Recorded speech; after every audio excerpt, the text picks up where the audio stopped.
오늘은 한 하나님 아버지는 모든 삶에 접하고 통하고 안에 계신다. 이런 주제로 말씀을 나누겠습니다.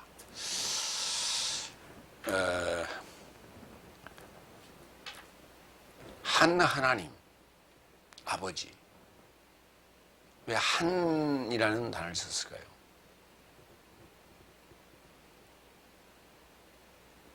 여러 하나님이 있을 수 있어요. 그 중에 유일하신 한 하나님만을 말하는 거고, 하나의 지금 포인트를 두고 있다. 하나의 포인트를 두고 있다. 그러니까 하나 되는 것이 매우 중요하다라고 하는 얘기예요. 첫 번째 대지로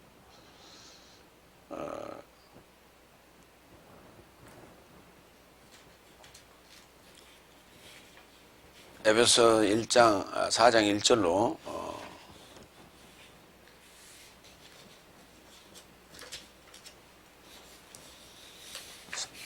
3절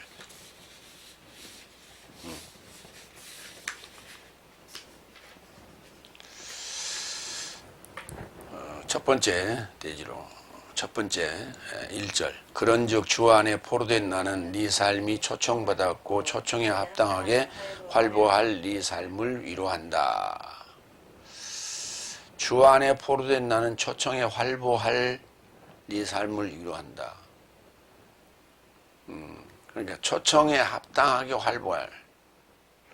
그러니까 초청에 활보할. 이제 줄이면 그런 얘기가 됩니다.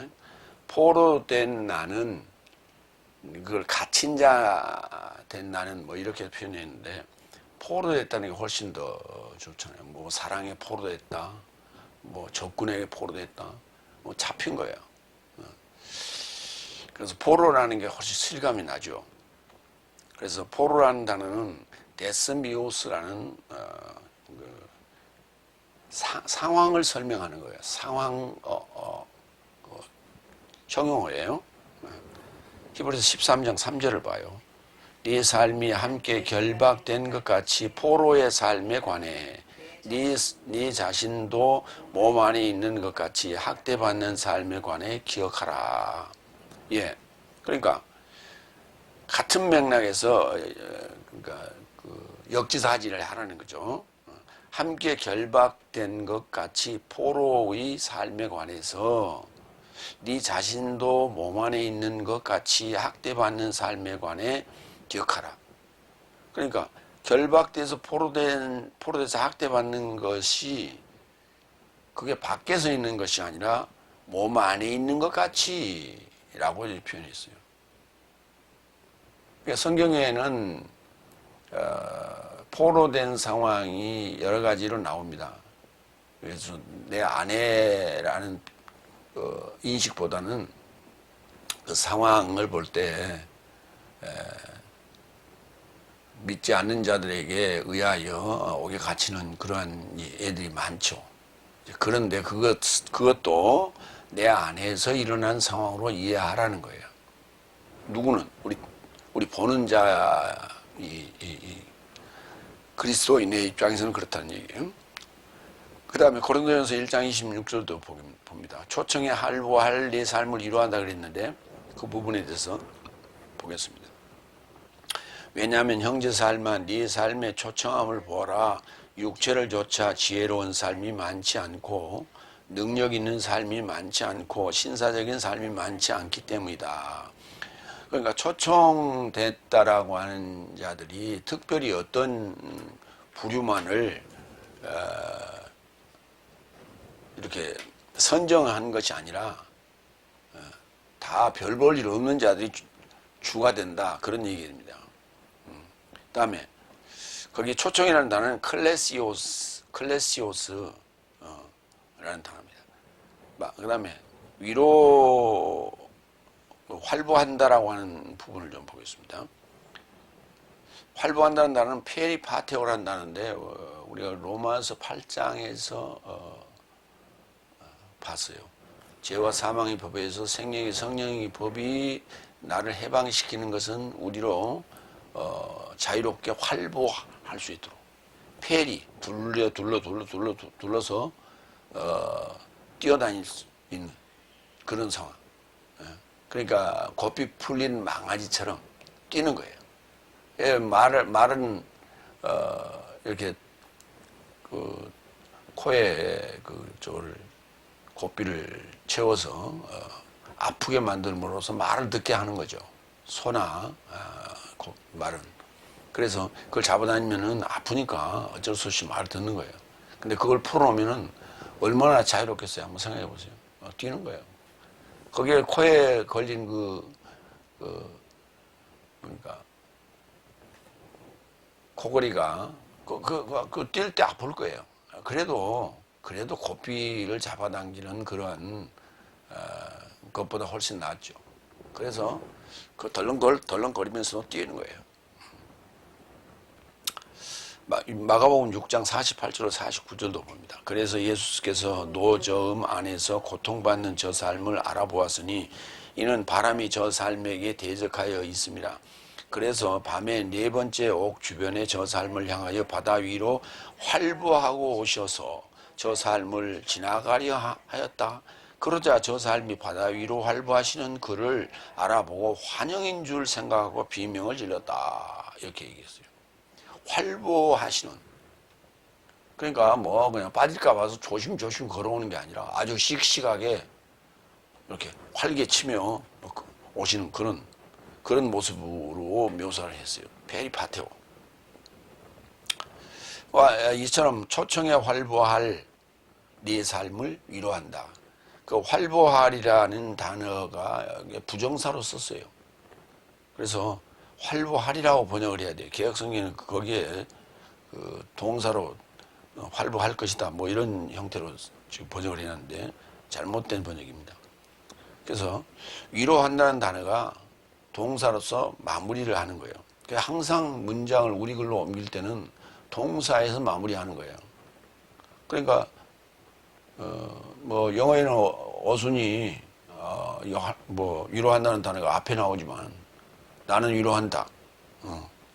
그러지만은 왜 위로하는지를 우리말은 앞에다 설명하고 결과를 뒤에 말하죠. 이게 우리 글의 어순이에요. 영어에는 뭔가 동작을 먼저 얘기를 하고 그 동작에 대한 설명을 나중에 합니다.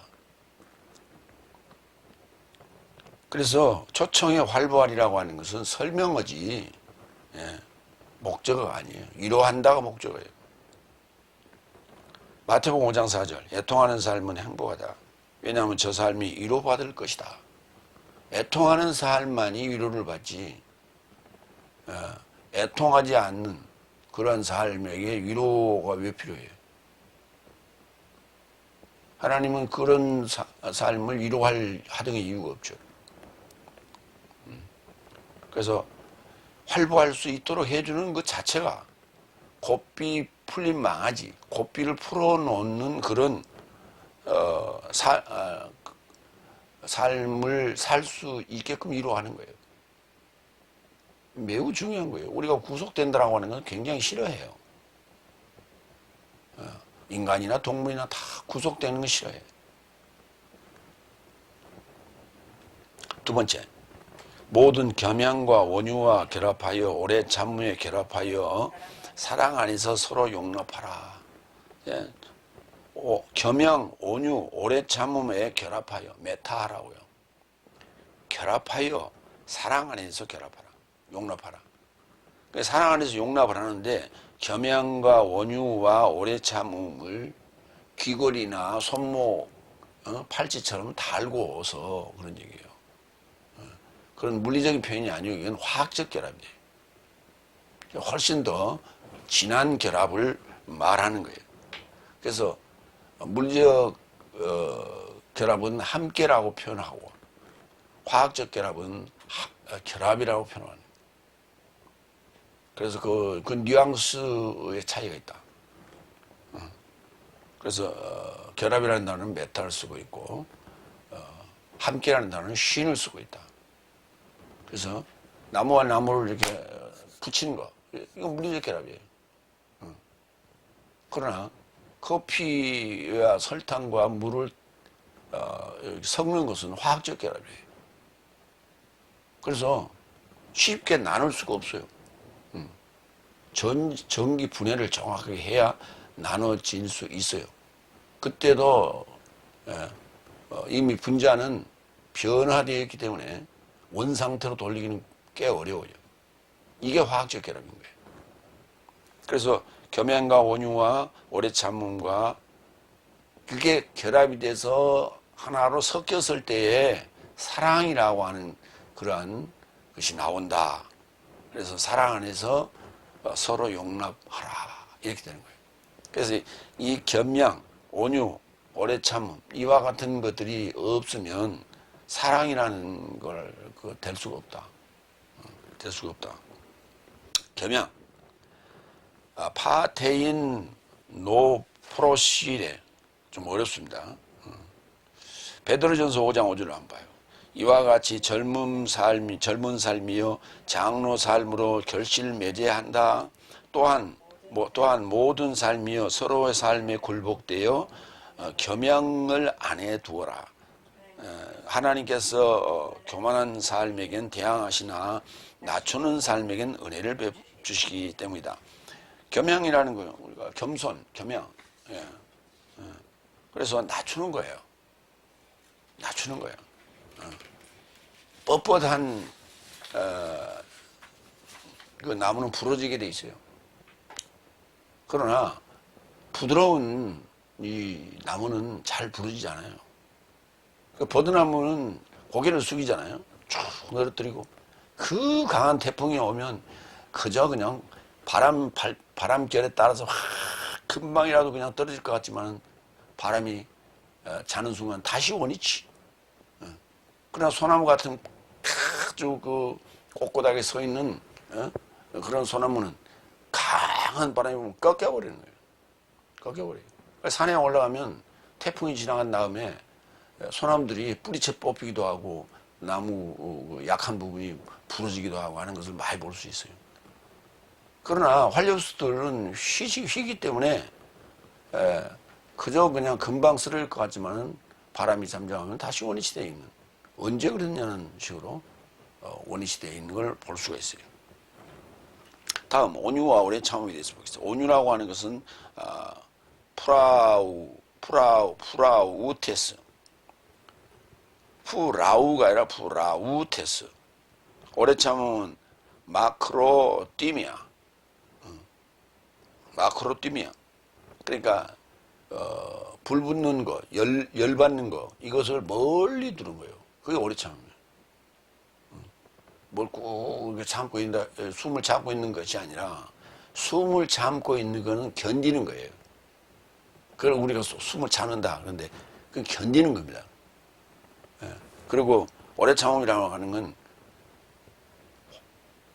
열 받는 거, 화를 낼 거를 멀리 두는 거예요. 그게 오래 참음이에요. 갈라디아서 5장 22절 23절. 그러나 영의 열매는 사랑, 기쁨, 평화, 오래 참음, 인자함, 선함, 믿음, 온유, 절제이니 이런 삶에서 역행하는 법은 없다. 영의 열매로서의 사랑도 거기 나오고, 기쁨도, 평화도, 오래 참음도, 인자함, 선함, 믿음, 온유도 거기 들어있고. 그래서 그걸 다 굳이 다 언급 안 해도 그 중에 한두 가지를 언급해도 그 모든 것이 다 포함된다. 그렇게 보시면 되겠습니다. 다음, 용납하라는 단어가 아네코. 용납하라. 이렇게 받들어, 에코라고 하는 건 갖는다는 거죠. 근데 이렇게 받들어서 갖는 거예요. 그러니까 아이고 이렇게 우리가 그 상장을 줄 때도 상장을 주면은 이렇게 하고 받잖아요. 받들어서 이렇게 갖는 거. 그걸 용납한다. 그냥 마지못해서 받아들이는 그런 것이 아니라 정말 높이 받들어서 이렇게 갖는 그런 그 상황을, 모션을 기억하라 하는 얘기예요. 그 용납하라. 고린도후서 11장 4절. 왜냐하면 실로 누가 와서 내 삶이 선포하지 않았던 유사한 다른 예수를 선포하거나 혹 내 삶이 취하지 않았던 색다른 영을 취하거나, 거기 영이라는 단어는 색다르게 있어요. 예수스라고 하는 것은 유사할 수 있어요. 혹 내 삶이 맞이하지 않았던 색다른 복음을 내 삶은 잘 용납한 것이다. 아주 그냥 어서 오십시오 하고 받들어서 그렇게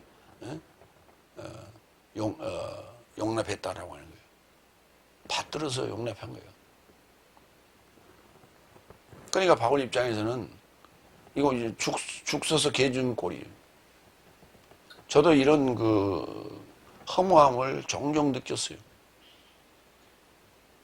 요 며칠 전에도 누구랑 통화를 하는데, 우리 연구반이, MDB반이 3년인데, 3년이 아니라 4년을 공부했어요. 근데 아직도 다섯째 날에서 헤매고 있어요. 그렇게 공부를 해놓고. 본인만 공부한 게 아니야. 어째서 4년 했냐. 남 때문에, 자기가 좋아하는 그 목사님 때문에 1년을 더 한 거예요. 그 목사님 모시고 다니려고.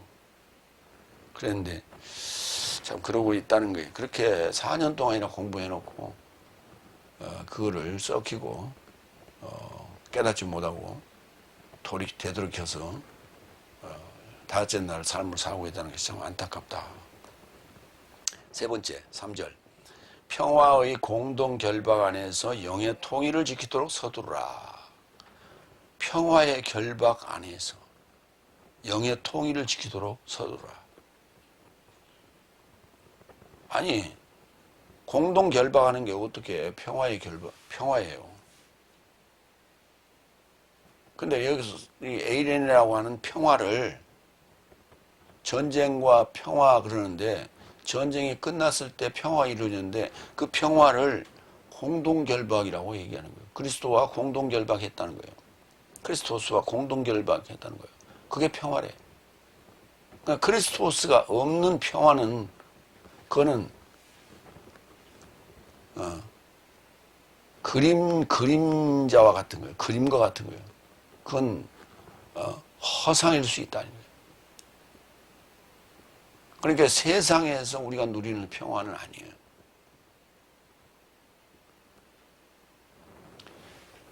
그래서 A라는 국가와 B라는 국가가 그런 집단이 서로 싸워서 하나가 이겨서 통일이 됐다. 그런다고 해서 그 안에서 진 쪽의 사람들을 다 죽일 수는 없잖아요. 그래서 그를 받아들이거든요. 그래서 이긴 쪽의 체제로 그 정부가 굴러가는데, 그런 상황에서도 진 쪽에 있는 사람들이 뭔가 포기를 하지 않고 도발을 수시로 일삼고 밀실에서 만나잖아요. 그래서 기회를 엿본다는 거예요. 우리가 잘 아는 이성계가 조선을 건국했을 때 고려의 왕씨들, 그 왕씨들은 왕자를 쓰지 아니하고 성씨를 바꿨어요. 왜? 감추고 살려고. 그래서 전씨로 바꾸든지 옥씨로 바꾸든지 바꿨어요. 그래서 그 한문을 이렇게 쓰면 이제 거기에 그 왕자가 들어가는 어떤 다른 글자를 만든 거예요. 그래서 왕씨라고 하는 것을 잊어버리지 않도록 김씨로 바꾼 거나 이러지는 않아요. 왕씨, 김씨 속에도 사실 왕씨가 좀 들어있긴 안 들어요. 들어있긴 그러지만 이제 다른 획이 두 개나 들어있어서 아마 김씨로 바꾸지는 않았을 거예요. 그래서 그 왕씨들을 전부 찾아서 죽이는 그런 참 피비린내 나는 역사가 이 조선조 초기에 태종 때 일어나잖아요. 그래서 평화라고 하는 것은 그렇게 전쟁, 일반적으로 얘기할 때는 전쟁과 평화, 전쟁이 끝나서 평화가 이루어진다. 하지만 그 평화의 주인공이 그리스도스가 공동 결박되어 있을 때만이 가능한 거예요. 그래서 내 안에서 그리스도스가 전쟁에서 승리자로 있을 때만이 가능해요. 그때는 누구도 그걸 전복하고자 하는 그런 생각을 못하죠. 그게 진정한 평화다. 공동 결박된 진정한 평화다. 에덴이. 그래서 공동 결박이라고 하는 것은 여기 이제 쉰 데스모스, 아까 함께라고 하는 단어와 비교되는 얘기죠. 그래서 그거를 같이 또는 공동, 연합 뭐 이런 표현을 썼죠. 그게 쉰이에요. 쉰이 붙었어요. 에베소 2장 14절 16절. 그는 내 삶, 왜냐하면 그는 내 삶의 평화이시다. 양편 삶을 하나로 만드셨던 분, 그리고 원수인 장벽의 중간을 그의 육체 안에서 허셨던 분, 계명 삶의 법을 칙령 안에서 쓸모없게 하셨으니 이는 두 삶을 평화를 행하사 한 세 사람에 이르고자 자신 안에 창조하려 하며 양편 삶을 하나님 한 몸 안에 십자가로 인하여 저 안에 원수를 살해하고 화해하려 하십니다. 반드시 원수는 그때 살해돼야 되는 거예요. 근데 그 전쟁에서 이기는 그러한 살육이 수많은 인류를 죽이는 그런 살육의 전쟁이 아니라는 거예요. 내 삶 안에 있는 그 다른 요소들, 다른 사상들, 사탄의 상상들을 죽이는 거예요. 골로새서 2장 18절로 19절.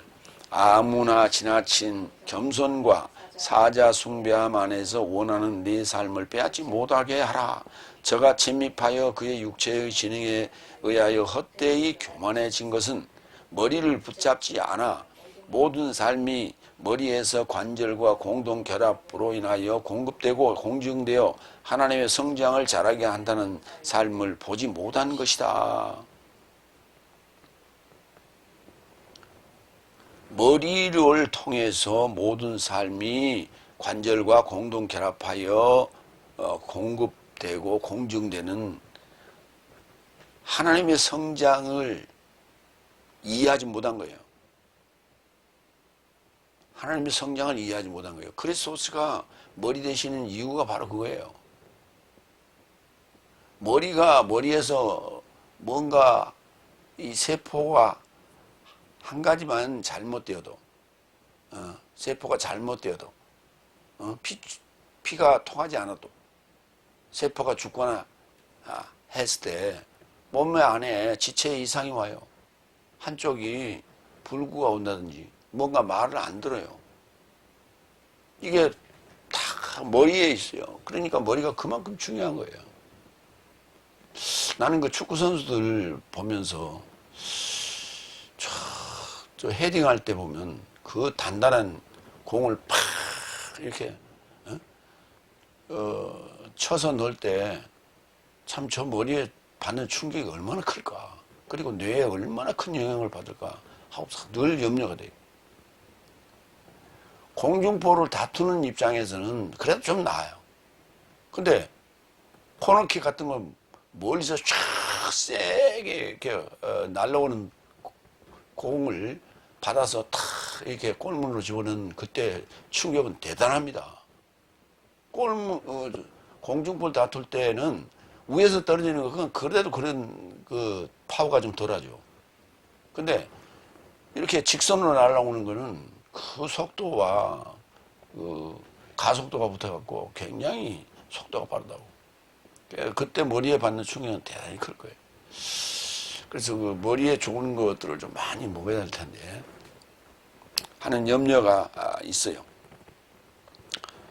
다음, 영의 통일을 지키도록 서두르라 그랬어요. 영의 통일을 지키도록 서두르라.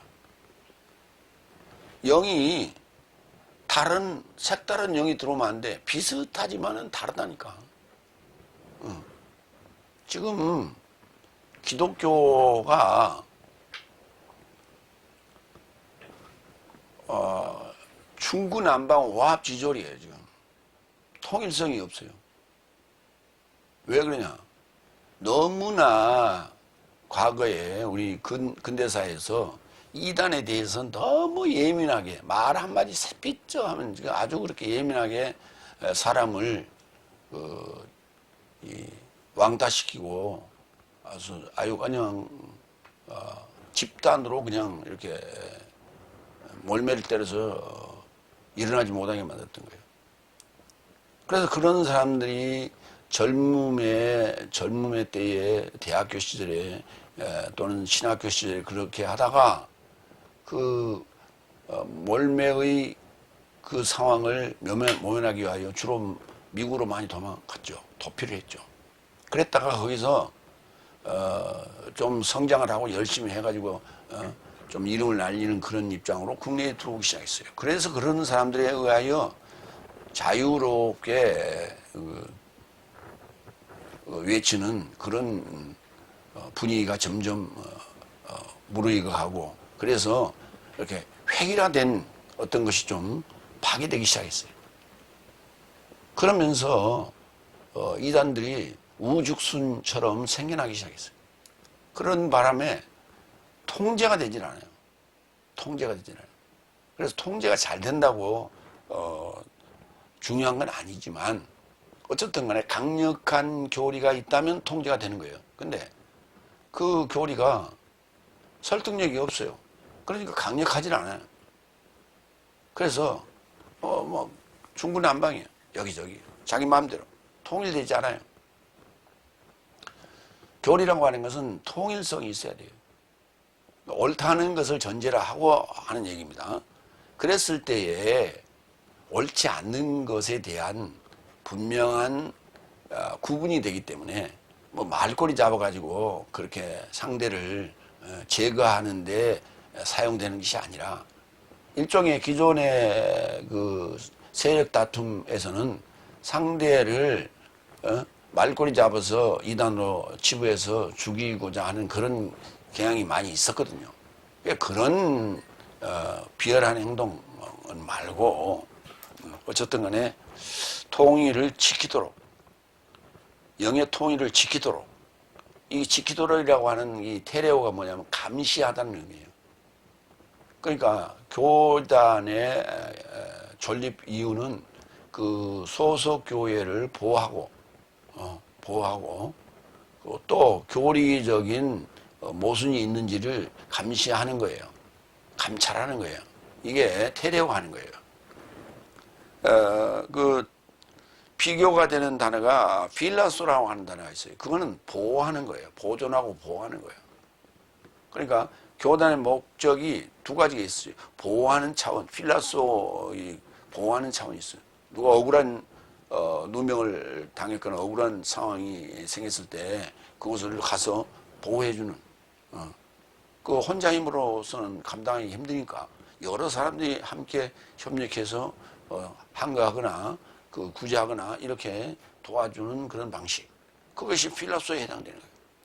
그리고 감시하고 감찰하고 하는 것은 테레오에 해당해요. 이걸 구분했어야 돼요. 그래서 영의 통일을 이렇게 감시하도록 서두르라. 게을러 그냥 저쪽에서 망가지고 있는데 그냥 나태하지 말고 서둘러라. 스피드하게 행동하라는 거예요. 스피드하게. 영어로 그게 스피드로 바뀌는 거예요. 에베소 4장 12절 13절. 이는 봉사의 일에 이루고자 그리스도스의 몸의 건물에 이루고자 함이니 내 삶은 모든 삶이 하나님의 아들의 인식과 믿음의 통일에 이르기까지, 온전한 남자에 이르기까지, 그리스도스 체험의 성장의 분량이 이르기까지 도달하라. 이제 그 이르기까지라고 하는 그 목적이 여러 가지. 하나님의 아들의 인식과 아들을 아는 것, 그 다음에 믿음의 통일, 여기 믿음의 통일이나 그 다음에 영의 통일, 같은 맥락이에요. 같은 구조예요. 영도 통일돼야 되고 믿음도 통일돼야 돼요. 이것이 믿음입니다. 저것이 믿음입니다. 지금 춘추전국 시대예요. 자기들 입맛대로 자기들이 경험한 게 그게 믿음의 어떤 척도가 되는 거예요. 그래서 그걸 보여주니까 와, 저게 믿음인 거다. 저게 예수 믿는 표징이다. 해가지고 사람들이 그걸 보고 몰려들어요. 성경이 기준이 돼야지 자기 행동, 자기 간증이 믿음이 돼서는 안 돼요. 그러니까 영도, 믿음도 다 자기가 체험한 것이 우선이 돼요. 그렇게 모이는 거예요. 그러니까 전체가 다 연합해서 공동 집회를 한다든지 할 때는 아니 우리 목사님은 그렇게 얘기를 안 하던데 왜 저 목사님은 저렇게 얘기를 해? 이렇게 서로 그 안에서 듣는 과정에서 갈등이 생기는 거예요. 그런데 이제 뭐 옆에 사람이 있으니까 눈치 보면서 그냥 분위기에 맞춰서 아멘 하는 거죠.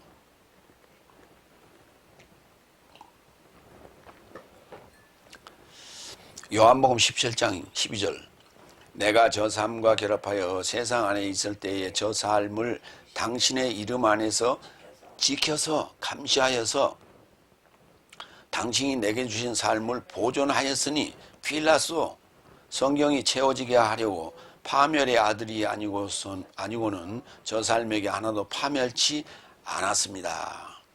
그러니까 파멸해야 될 친구 가룟유다 말고는 다 파멸치 않고 잘 지키고 보존하였습니다 라고 아버지께 보고하는 장면이, 기도하는 장면이 요한복음 17장에 등장하잖아요.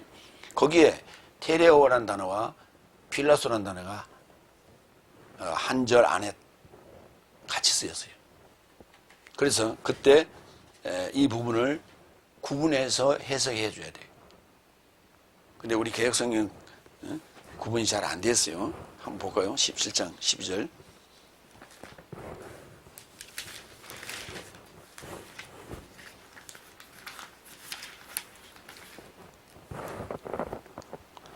내가 저희와 함께 있을 때에 내게 주신 아버지의 이름은 저희를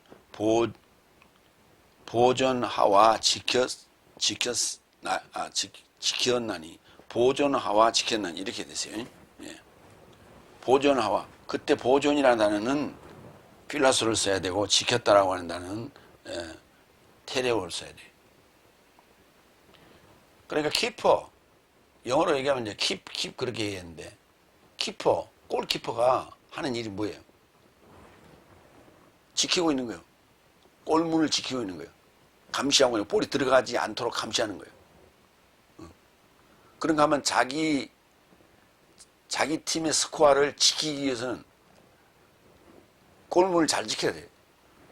그것도 이제 두 가지 기능이 다 있는 거예요. 그러니까 감시하는 기능도 있고 보존하는 기능도 있고. 근데 보존하는 기능은 조금 약하죠. 예. 왜냐하면 공격이 제일 우선이거든. 공격이 제일 우선이에요. 디모데후서 4장 9절 너는 나를 향해 속히 오도록 서두르라. 이제 파울로스가 로마 옥에서 갇혀 있는 상황에서 순교를 앞두고 디모데에게 편지해서 나를 향해 속히 오도록 서두르라. 속도를 내라. 스피두조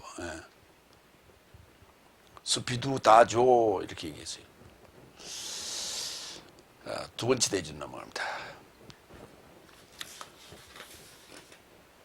4절로 6절 하나님 아버지는 모든 삶에 접해 통하고 안에 계신다. 오늘 이제 그 주제의 내용과 같습니다. 네 번째 4절 한 몸과 한 영인이 네 삶의 초청의 한 소망 안에서도 이와 같이 초청받았다. 초청의 한 소망 안에서도 한 몸과 한 영같이 초청받았다. 그러니까 초청을 받은 것이 오늘 이제 처음부터 언급하고 있는 내용이에요. 초청을 받은 것이 초청, 클래시스가 얼마나 중요한 것이냐라고 하는 부분을 얘기하는데 초청을 받았기 때문에 소망이 있는 거예요. 초청을 받지 못했다면 소망이 없는 거예요. 며칠 전에 고로시가 들어왔는데 그 기자회견을 한다고 하더만요. 우리 그 언론들 상대로. 그때 그 기자회견장에 기자들이 다 와야죠. 그거 구분하지 말고 누구는 오라 누구는 오지 말라 이렇게 하는 게 아니에요. 그런데 그게 아니에요. 그래서 정부에서 관계자가 찍어줬겠죠. 그래서 몇 군데만 오라고 한 거예요. 자기들 필요한데, 자기들 유익하게 써줄 그런 언론사만 초청한 거예요. 그래서 어떤 친구는 나 초청을 받지 못했어요. 초청장을 못 봤어요. 그러더라고요. 초청장을 그건 초청을 할 필요가 없이 그냥 이렇게 매달 며칠 몇 시에 기자회견을 합니다. 그러면 기자들이 자기는 오고 싶으면 오는 거예요. 그렇게 해야 되는 것이지. 어떻게 언론을 그렇게 통제하기 위해서 어느 군데는 몇 군데 몇 군데 오시오. 나머지는 오지 마시오. 말이 되는 거예요? 그러니까 그때 자기가 질문하고 싶은 게 있었어요. 근데 초청을 못 봤어. 그럼 질문 그게 만약에 핵심이라고 하는데 그럼 못 하잖아요. 그렇지한테 질문을 하려고 했던 게 뭐냐면 당신 100만 유로 그거 받았느냐 대답해봐라. 근데 그거 물어보려고 했는데 초청을 못 받아서 그거 못 물어봤다는 거예요. 근데 그 초청 받은 그 친구들은 그거 물어보지 않았어요. 그게 무슨 놈의 기자회견이야. 자기들 입맛대로 그냥 하고 싶은 얘기를 하는 거지. 그 말이 안 되는 거예요. 그래서 초청된 것 자체가 소망인 거예요. 굉장히 중요한 거예요. 초청이라는 게. 갈레오에서 온 단어입니다. 고린도전서 7장 20절로 22절. 각자 초청 안에서 초청받았으니 이 안에 머물라. 종이 초청되었냐 너에게 염려하지 말라. 너도 자유롭게 됨이 가능하거든. 오히려 더욱 사용하라. 왜냐하면 주 안에서 초청된 삶은 주께 속한 자유인이다. 똑같이 자유롭게 초청된 자도 그리스도스의 종이다. 예. 이 안에 머물라.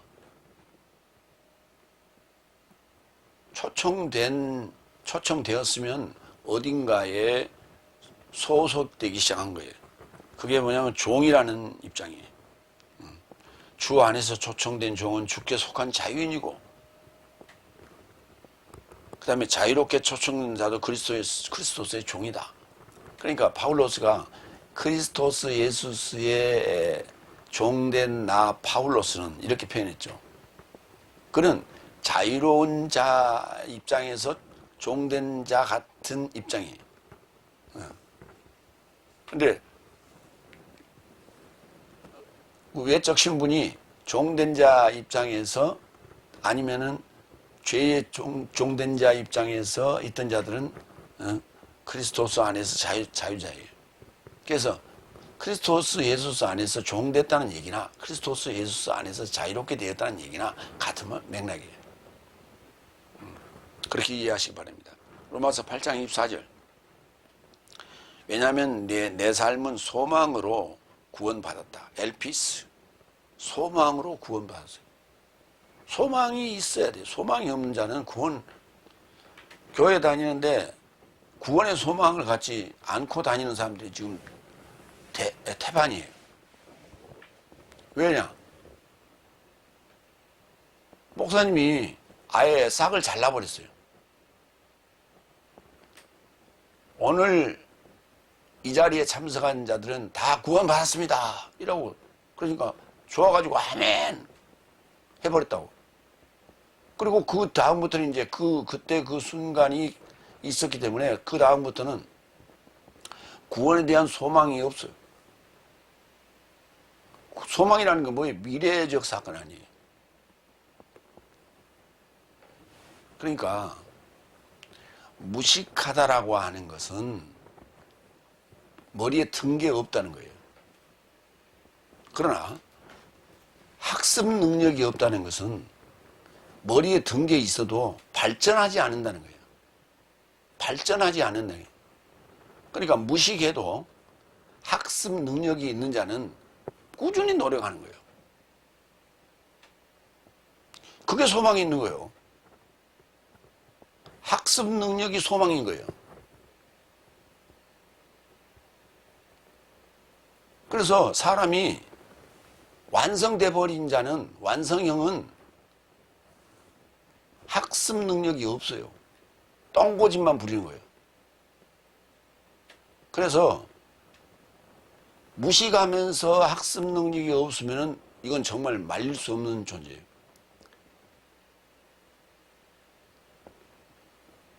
그러니까 우리 이제 주로 똥고집을 피우는 분들이 두 가지예요. 애들이나 아니면은 어른. 되게 어른들이 똥고집을 피우는 자는 완성형이에요. 그래서 그분들은 머리에 든 것만 해도 학습 능력이 없는 거예요. 그 못 말리는 똥고집이에요. 그러나 어린아이들이 부리는 똥고집은 학습 능력이 있어요. 근데 그걸 못하게 하니까 똥고집을 피운 거예요. 그래서 어린아이는 성장하고 있는 거예요. 그게 소망이 있는 거예요. 근데 그런 똥고집을 피우지 않은 아이들은 그건 정말 착하긴 해. 그런데 그건 별로 소망을 못 느껴요. 그래서 어린아이들 중에 별난 행동을 하는 자들이 앞으로의 뭔가가 될 가능성이 있다. 그렇게 우리가 보는 거예요. 그래서 싸가지가 좀 있다. 이렇게 말하는 거예요. 그래서 우리 공직에 있는 자들도 그렇게 학습 능력이 있는 자 됐으면 좋겠다 하는 바람을 해봅니다. 내 삶은 소망으로 구원받았다. 그러나 보여지는 소망은 소망이 아니다. 왜냐하면 누군가 뭔가를 보고 무엇을 또 소망하겠는가.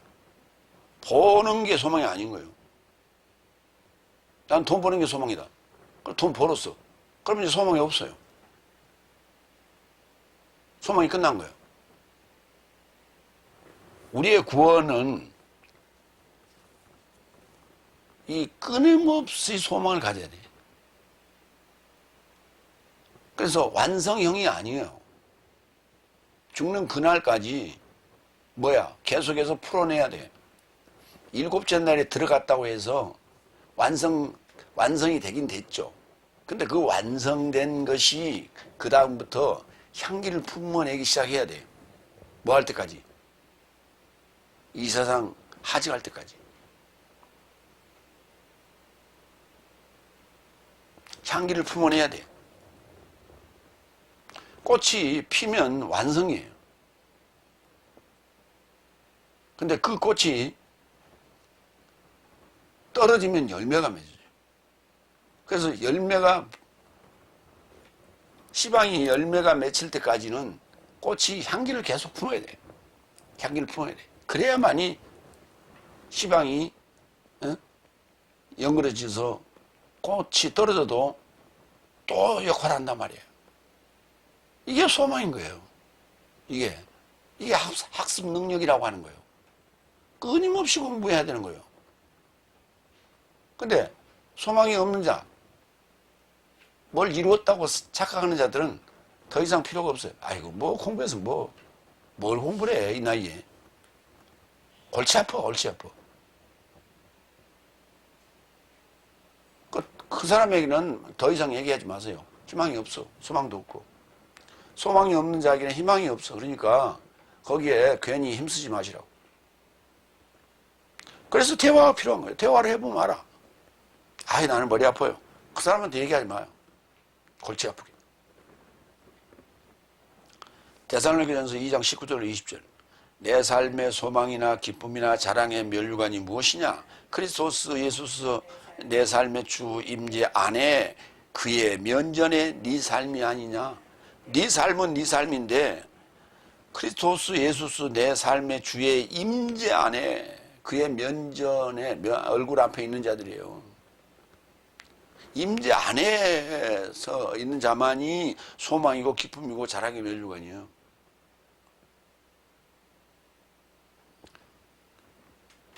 임재가 파루시아가 이루어지면 끝나는 게 아니요. 그때부터 일곱째 날을 살아가는 거예요. 일곱째 날의 꽃의 향기로서 아름다운 열매로서 살아가는 거예요.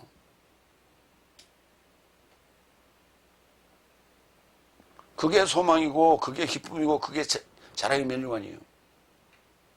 그게 임재 안에서의 상황이에요. 혼과 몸과 혼과 영이 온전히 보존되기를 원한다라고 하는 데살로니가 5장에서도 마찬가지예요. 그것도 임재 안에서예요. 그 파루시아를 제대로 번역 못하고 있는 거예요. 그걸 재림하고 앉았어요. 왜 어떻게 파루시아가 재림이에요? 우시아, 존재하는 거예요.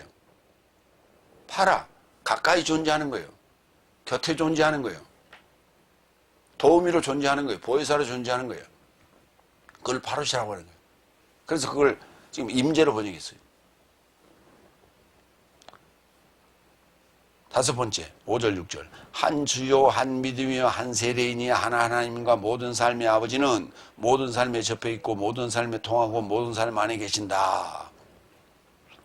그러니까 4절과 5절, 6절을 다 같이 이제 봐야 되겠죠. 한번 그렇게 읽어볼까요? 한 몸과 한 영이니 내 삶의 초청의 한 소망 안에서도 이같이 초청받았다. 한 주요, 한 믿음이, 한 세례이니 한 하나님과 모든 삶의 아버지는 모든 삶에 접해 있고 모든 삶에 통하고 모든 삶 안에 계신다. 한 몸, 한 영, 한 소망, 한 주, 한 믿음, 한 세례, 한 하나님, 아버지 이렇게 표현했죠. 자, 그거를 이때 정리했어요.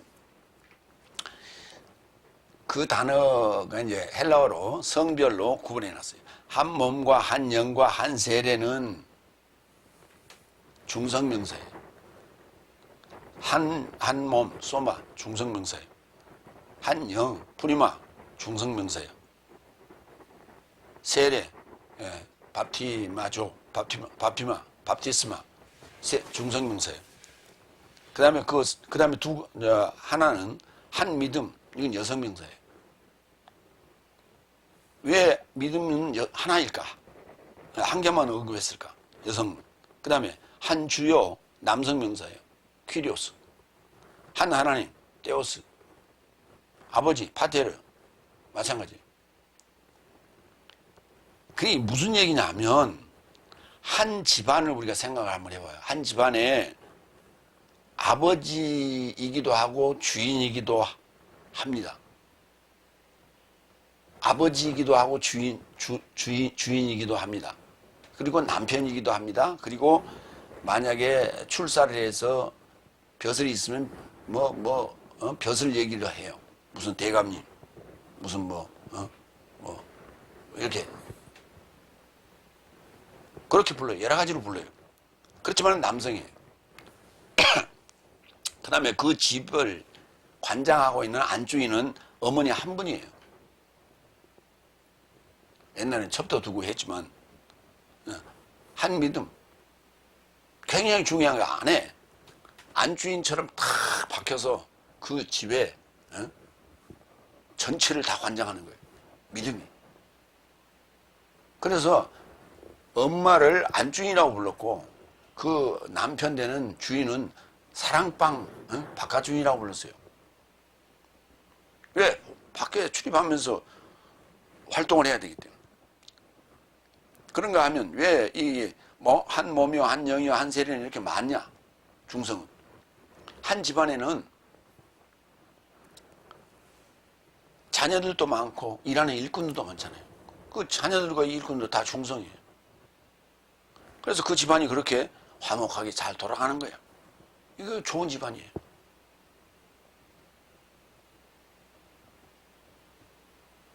수신제가 치국평천하. 가정을 잘 다스리고 그리고 나라를 잘 다스리고 자신의 몸을 잘 관리하고 가정을 잘 다스리고 그리고 나라를 잘 다스려야 전 세계를 다스릴 수 있다. 안에서부터 차근차근 밖으로, 안에서부터 차근차근 밖으로. 수신제가 치국평천하. 이게 한문어이지만 지극히 성경적이다. 안에서부터 차근차근 평화가 이루어지는 거예요. 밖으로. 소망이 이루어지는 거예요. 이렇게.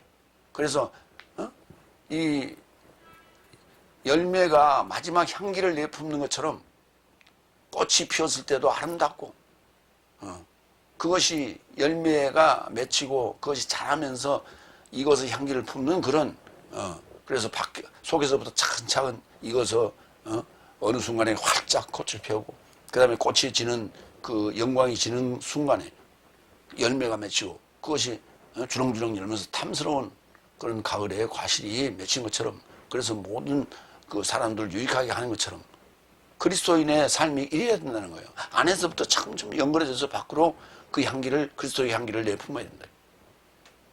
그런 얘기를 하자는 거예요 지금. 그래서 이게 근데 이게 전부 하나라는 거예요. 그 집안이 하나가 돼야 돼. 어? 아들은 아들대로 딸은 딸대로 사고치고 다니고 아버지는 아버지대로 첩질하고 다니고 그러면 그 집안을 콩가루 집안이라고 그래. 콩가루 집안. 콩가루 집안이 뭐예요? 그럼 왜 모래가루를 안 하고 콩가루 집안이라고 하느냐?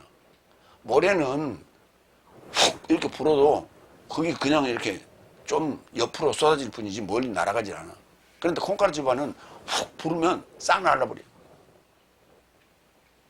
그래서 흔적도 없이 날라버린다고. 그래서 콩가루 집안이라고 부르는 거예요. 모래가루 집안이라고 부르지 않고. 그래서 하나가 돼야 된다라고 하는 콩가루 집안이 되지 말라는 얘기예요. 내 한 사람 한 사람이 다 이와 같이 내공이 충실하면, 충만하면, 채움이 있다면 절대로 풍조의 바람이 불어도 날아가지 않아요. 근데 지금 다섯째 날 보면 자기들 시대의 소명은 없고 이 시대가 바라는 시대 정신도 없고 자기들이 유익이 되면 그것을 쫓아가는 거예요. 그걸 쫓아서 편들고 손들고 표 찍어주고. 아니 집 안 가진 사람이 많아? 집 가진 사람이 많아? 집 가진 사람이 훨씬 많을 거예요. 그러면 정부의 주택 정책에 따라서 세무 정책에 따라서 표가 움직이면 됩니까? 그건 시대 정신이 없는 거고 주관도 없는 거고 그게 자기 소명의식도 없는 자들이에요. 그건 철 따라 바람 따라 움직이는 그런 갈대 같은 존재들이에요. 그러니까 그게 남발을 하는 게 남발을 공약을. 그게 거기에 속 넘어가가지고 찍어주는데 그럼 공약이 이행되느냐? 공약이 이행 안 해도 그건 공약일 뿐 빌 공약이라고 공공연하게 떠들고 있어 그 입으로 가지고.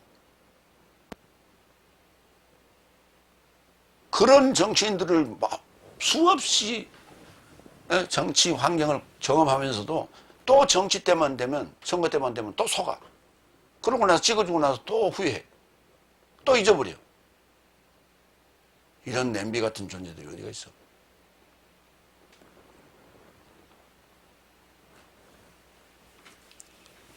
고린도전서 10장 16절 17절 내 삶이 찬양하는 찬양의 자는 그리스도스의 피의 교제가 아닌가? 내 삶이 빵을 떼는 것은 그리스도스의 몸의 교제가 아닌가? 빵이 하나이기 때문에 많은 삶이 한 몸이요 한 몸이다. 왜냐하면 모든 삶이 한 빵에서 나와서 참여한다. 우리가 이제 뭐 이걸 성찬식으로 이렇게 표현을 하는 그 구절을 사용하는데 한 빵에서 나왔다고요. 질감이 같다고요. 성질이 같다고요. 근데 다른 행동을 하면 되겠어요? 빵이 호빵이 됐든 찐빵이 됐든 그 다음에 카스테라가 됐든 다 밀가루라고 질감이. 그 성분은 탄수화물이에요. 그게 갑자기 지방으로 바꿀 수는 지방으로 바뀌거나 단백질로 안 바뀌어요. 모양이나 색깔이나 맛이 달라졌을 뿐이에요. 첨가물에 따라서. 그러나 질감이 달라질 수는 없는 거예요. 그래서 숨어있는 DNA는 변하지 말아라 하는 게. 그런데 다섯날 기독교인들은 DNA 자체를 바꿔버려요. 자기의 이익을 위해서. 고린도전서 12장 4절로 6절. 은사의 다양성은 있으나 동일한 성령이요. 또한 봉사직의 다양성은 있으나 동일한 주님이요. 또 역사의 다양성은 있으나 모든 삶 안에서 모든 삶을 역사하시는 이는 동일한 하나님이시다. 그때 동일한이라는 단어는 중성일 때는 아우토, 남성일 때는 아우토스, 여성일 때는 아우테를 써요. 그래도 그건 다 같은 아우토스예요. 동일하다. 그분이시다. 여기 동일하다는 의역이에요.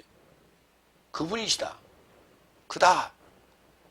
그 성령이요, 그 주님이요, 그 하나님이다. 말이. 고린도전서 12장 12절 13절.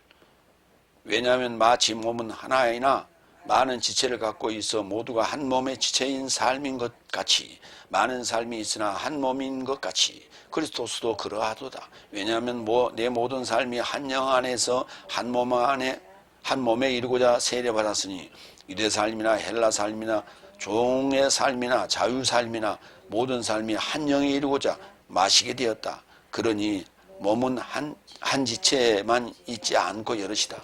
그렇죠. 몸은 하나이고 지체는 여럿인 거예요. 그게 다 붙어 있어요. 한 몸 안에. 그래서 한 몸이니 한 영이니 하는 것은 한 셀이니 하는 것이 다 한 몸을 형성하기 위한 과정일 뿐이다. 그게. 그 과정이에요. 그러니까 밥 먹고 이빨 닦죠. 이빨 닦고 밥 먹는 사람도 있어요. 차 마시고 밥 먹는 사람도 있고 밥 먹고 차 마시는 사람도 있고 순서가 바뀌었을 뿐이지 과정일 뿐이에요.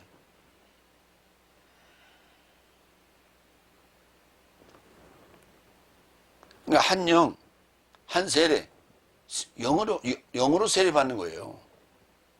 영으로 세례 받는 거예요. 에베소서 5장 30절. 내 삶은 그의 살과 뼈에서 나온 그의 몸의 지체 삶이다. 살과 뼈로 형성되어 있는 지체가, 살과 뼈로 형성되어 있어요. 지체가. 살과 뼈로 형성이 안 돼 있으면, 뼈가 안에 안 들어가 있으면 자유자재로 꺾여요. 그래서 뭐 손이 만약에 뼈가 없다면 뭘 집을 수가 없겠죠.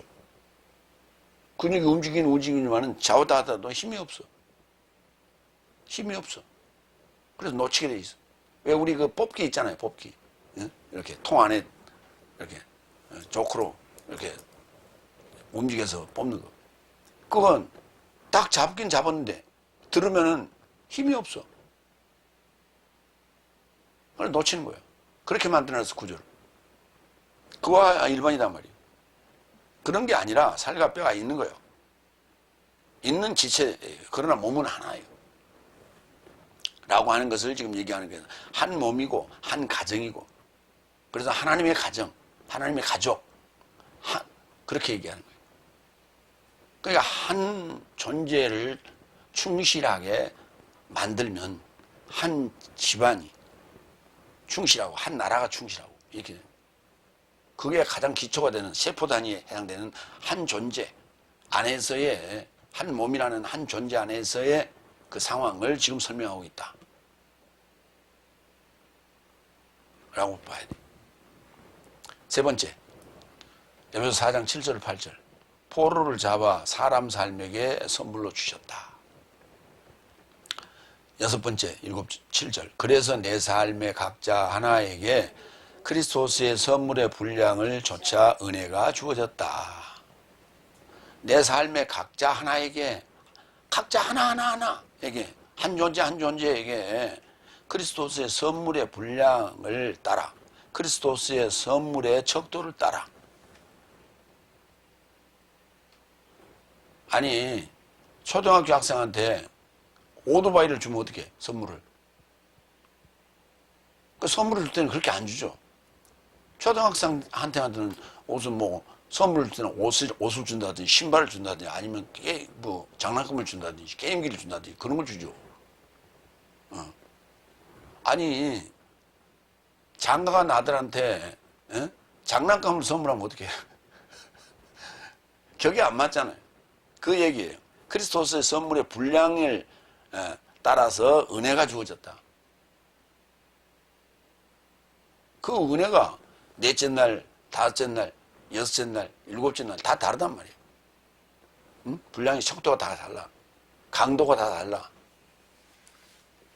그렇기 때문에 넷째 날, 다섯째 날, 여섯째 날, 일곱째 날 이렇게 이렇게 진보된 그런 발전된 분량에 따라서 은혜를 맛보려면 학습 능력이 있어야 돼요. 무식하더라도 학습 능력이 있어야 된다니까.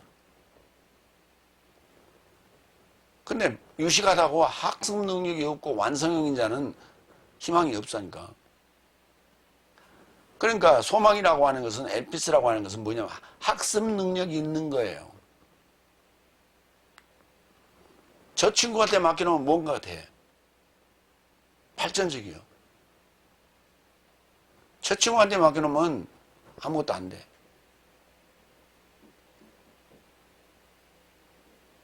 제가 아는 목사님, 여기 서울에서 목회를 하시다가 그걸 이제 팔고 저기 지방으로 가서 교회를 큼지하게 지었어요.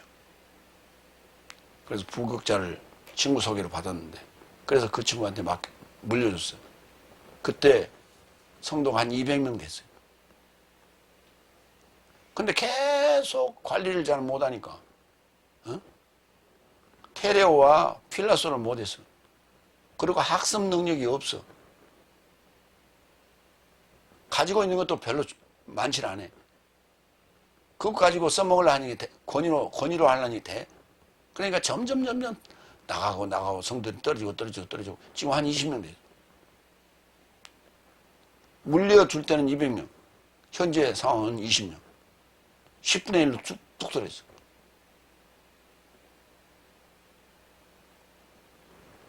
참 안심한 친구예요. 크리스토스의 선물, 도레아, 분량의 척도, 메트론, 미터법. 응? 미터법이라는 게 재기만 재는 게 아니고 중량도 다 미터법에 해당되는 거예요. 부피도 그렇고. 그 다음에 카리스.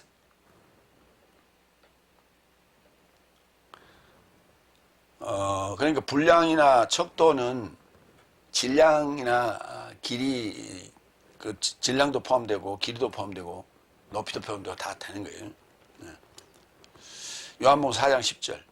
예수께서 답변하여 그에게 언급하셨다. 네가 하나님의 선물과 내게 마실 것을 달라고 네게 말하는 자가 누구인지 알아보았던 것이거든. 너는 그를 구하였고 그는 네게 살아있는 물을 주었다. 그가 누구예요? 그리스도지.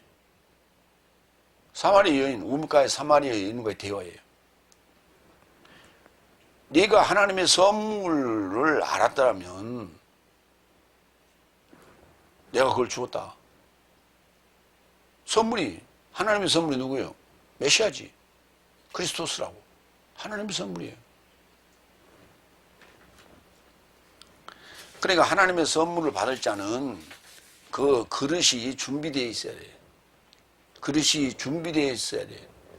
깨끗하게 비워 있어야 돼요. 깨끗하게 비워 있어야 돼요. 사도행전 2장 38절. 그러자 베드로스가 저 삶을 향하여 밝히 단언한다. 회개하라. 그리고 네 삶 각자가 죄 삶에서 노임에 이르고자 그리스도 예수의 이름에 접하여 세례받아라. 그러면 거룩한 영의 선물을 받게 될 것이다. 거룩한 영의 선물. 하나님의 선물. 그리스도의 선물. 거룩한 영의 선물. 선물이라는 건 뭐예요? 공짜로 받는 거예요. 그런데 그리스도스 예수의 이름에 접하여 세례받으라 그랬지, 이름으로 세례받는 게 아니에요. 이름에 접해서 세례받으라고. 달라붙어서, 에피. 달라붙어서 그리스도스 예수의 이름에 접하여 이름이 바뀌는 거예요.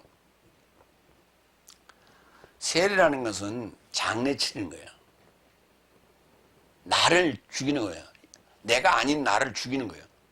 장사 지니는 거예요. 내가 그리스도와 접하여야만이 그리스도와 함께 십자가에 죽고 함께 살 수 있는 거예요. 그럴 때 거룩한 영의 선물을 받게 되는 거예요.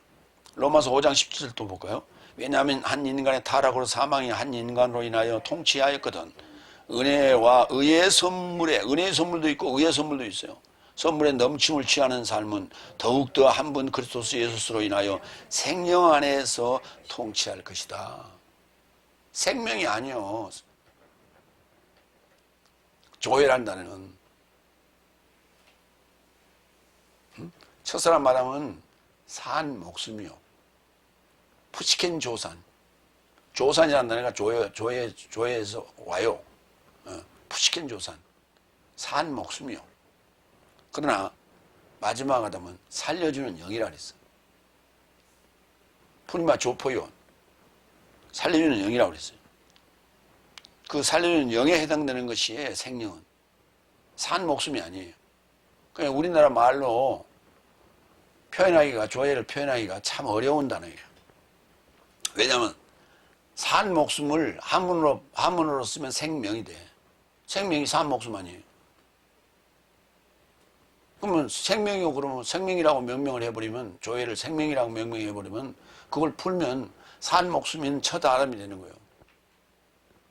그럼 예수님이 자신을 일컬어 나는 첫 아담이요. 그렇게 되는 거예요? 말이 안 되지. 어떻게 예수님이 첫 아담이요? 둘째 아담이요? 첫 아담은 죄가 있고, 둘째 아담은 그 중보자라고. 그리고 중보자에 의하여 만들어지는 아담이 마지막 아담인 거예요. 그가 살려주는 영이에요. 그를 일컬어 생영이라고 부르는 거예요. 그래야 맞는 거예요. 논리에 합당한 얘기를 해야지. 단어 풀이도 안 하고 어떻게 막 지 마음대로 써요? 단어 풀이를 할 때만이 느낌이 오는 거예요. 느낌이 와. 뉘앙스를 느끼게 되는 거예요. 로마서 12장 3절. 왜냐하면 내게 주어진 은혜로 인하여 말한다. 네 삶 안에 있는 것으로 모두에게 자만하지 말고 그 곁에서 생각하기 마땅하다. 오로지 하나님께서 각자에게 나눠주신 믿음의 분량만큼 건전한 정신에 이르고자 생각하라. 믿음의 분량만큼 건전한 정신. 건방지지 말라고요. 자만하지 말라고. 다섯째 날도 충실하지 못한 자가 목사가 이러쿵저러쿵 한다고 주둥아리를 놀리는 거, 그건 건방진 거요. 자만한 거요. 지가 알면 얼마나 알아. 아무리 못난 목사도 그 목사 달기 위해서 부단히 노리겠어. 부단히 노리겠다고.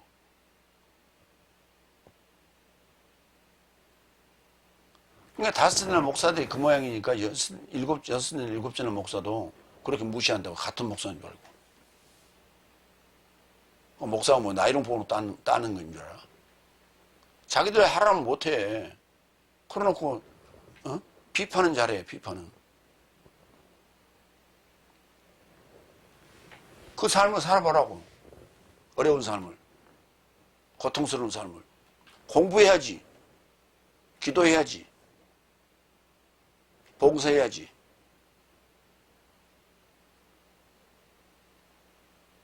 자기들은 그거 하기 싫어서 안 했지.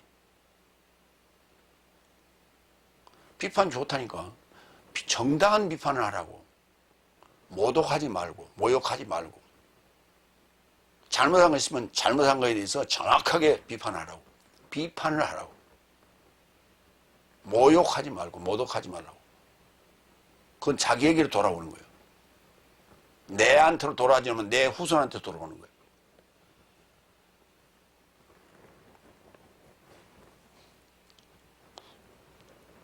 로마서 5장 21절. 이는 죄가 사망 안에서 통치하는 것 같이 똑같이 은혜도 이같이 그리스도 예수 내 삶의 주로 인하여 내세적 생명이 이루고자 의로 인하여 통치하고자 합니다. 이게 은혜예요. 내세적 생명에 이르고자 의로 인하여 통치하는 것. 이게 은혜라고. 그러니까 그리스도스의 선물, 그 분량에 따라서 주는데, 하나님의 선물도, 거룩한 영의 선물도, 은혜와 의의 선물도 그렇게 주어지는데, 믿음의 척도에 따라서 주어지는데, 그게 내세적 생명에 이르고자 의로 통치한다고. 내세적 생명에 이르고자 의로 통치하지 않으면은, 의로 통치함을 받지 않으면은 내세적 생명에 이르지 못합니다. 그래서 너희는 먼저 나라와 의를 찾으라고 그랬어요. 구하라가 아니라 찾으라. 왜? 중요하기 때문에 그거예요. 너희는 먼저 나라와 의를 찾으라고요. 나라가 핵심이에요. 삼위일체. 나라가 핵심이라고. 삼위일체. 나라의 복음에 대해서 알아야 돼. 그 다음에 의인의 통치를 받아야 돼. 의로 통치를 받아야만이 내세적 생명에 이르는 거예요.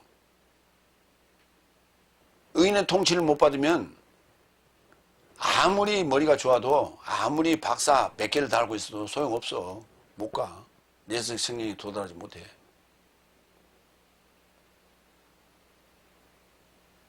뭘 알아야지. 핵심을 알아야지.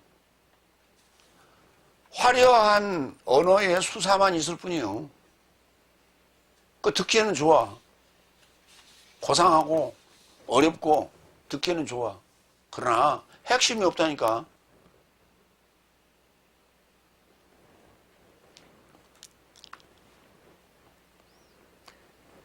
그러한 의인의 통치를 받는 것이 바로 은혜예요. 그때 은혜를 많이 받았습니다 하는 것이지, 자기 입맛에 맞는 오늘 간증이 아주 화려했다고 그거 가지고 은혜 받았다고, 그건 감동받았습니다예요. 감동. 교회니까 은혜라는 말 쓰고 있는 거예요. 그게 잘못된 거예요.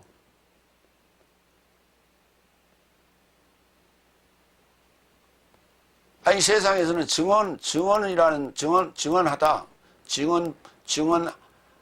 하라 이렇게 말을 하는데, 왜 교회에서는 왜 증거로 바뀌어?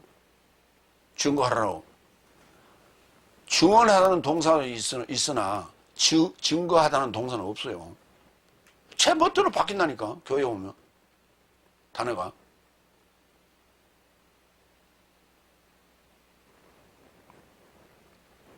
근데 세상에서는 감동받았다고 하는 단어가 왜 갑자기 교회 오면 은혜로 바뀌어?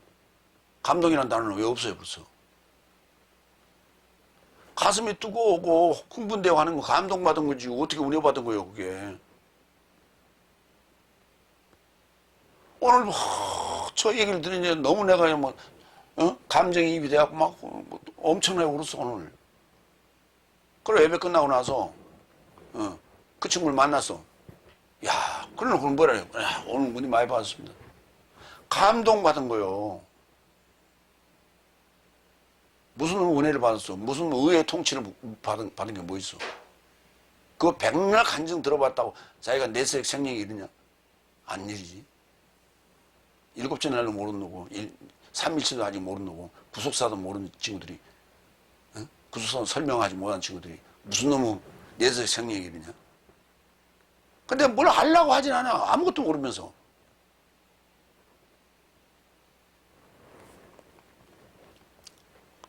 일곱 번째, 8절. 그러므로 그가 높은 곳에 이르고자 올라가면서 말한다. 포로를 사로잡았고 사람 삶에게 삶을 주셨다. 여기에 나오는 선물은 도마라는 선물이에요. 아까는 도레아라는 선물이에요. 도레아는 여성명사이고, 그 다음에 도라라는 선물은 중성명사예요. 중성명사는 드러난 것, 드러난 열매 같은 것, 이렇게 뭔가 보여주는 것. 그 안에 씨는 남성이지만 드러난 것, 과육, 향기, 꽃, 이렇게 드러난 것. 화려한 거, 보여지는 거, 우리가 잡을 수 있는 거, 느낄 수 있는 거, 이런 것들이 도마. 그러나 도레아라고 하는 여성의 선물은 그건 은밀하게 주는 거예요. 참 몰라, 나만 알아. 에베소서 4장 11절로 12절. 그 선물은 이제 요 11절, 12절에 앞으로 나올 것을 미리 지금 제가 얘기하는 거예요. 4장 11절로 12절. 그리고 그가 사도 삶을, 예언자 삶도, 복음 전파자 삶도, 목자 삶도, 교사 삶도, 이거 준 거예요. 이거 직분, 직임, 봉사직을 준 거예요. 봉사직. 이걸 선물해. 이걸 보여주는 거 아니에요? 이거 드러나는 거 아니에요? 행동하는 거 아니에요? 그러니까 이건 도마지. 응? 그러나 하나님의 선물, 그리스도의 선물, 은혜의 선물, 성령의 선물, 이런 것들은 그건 보이지 않는 거예요. 그건 어떤 소문을 갖게 되는 거예요. 그래서 그거는 여성명사로 도레아라는 표현을 썼어요. 그래서 여성명사는 좀 은밀한 게 있고, 응? 그 다음에 과시하고자 하는 것은, 보여주고자 하는 것은, 나타내고자 하는 것은, 이거는 중성명사로 써요. 그래서 성도의 온전함을 향하여 주셨으니 이는 봉사의 일에 이르고자 그리스도의 몸의 건물에 이르고자 합니다. 요 봉사직이. 누가복음 11장 13절. 그런즉 나쁜 삶으로 있는 네 삶이 선한 도마 선물 삶을 네 삶의 자식 삶에게 줄 것을 알아본 것이거든. 하늘에서 나온 아버지께서 그를 구하는 이에게 더욱 성령을 주실 것이다. 더더욱 성령을 주실 것이다. 그러니까 육신의 아버지가 자식에게 아니 뱀을 선물로 줄 자가 어디가 있어. 좋은 것을 선물로 주지. 하물며 하늘에 계신 아버지가 구하는 자녀에게 더욱 더 좋은 성령으로 선물을 주시지 않겠느냐 그런 얘기예요. 결국 성령은 선물은 결국 영이에요. 하나님이에요. 하나님을 선물하는 거예요. 뭐하라고? 하나님들하고 그리스도스를 선물하는 거예요. 뭐하라고? 그리스도스와 접하여 그리스도스화 되려고. 마무리합니다. 주 안에서 포로된 나는 내 삶을 이루한다. 사랑 안에서 서로 용납할 평화인 공동 결박 안에서 통일을 지키라. 하나님 아버지는 모든 삶에 접하고 통하고 안에 계신다. 그리스도스께서는 높은 하늘에 오르시면서 포로를 사로잡았고 봉사직이라는 선물이 그리스도스의 은혜로 주어진다. 아멘. 기도하겠습니다.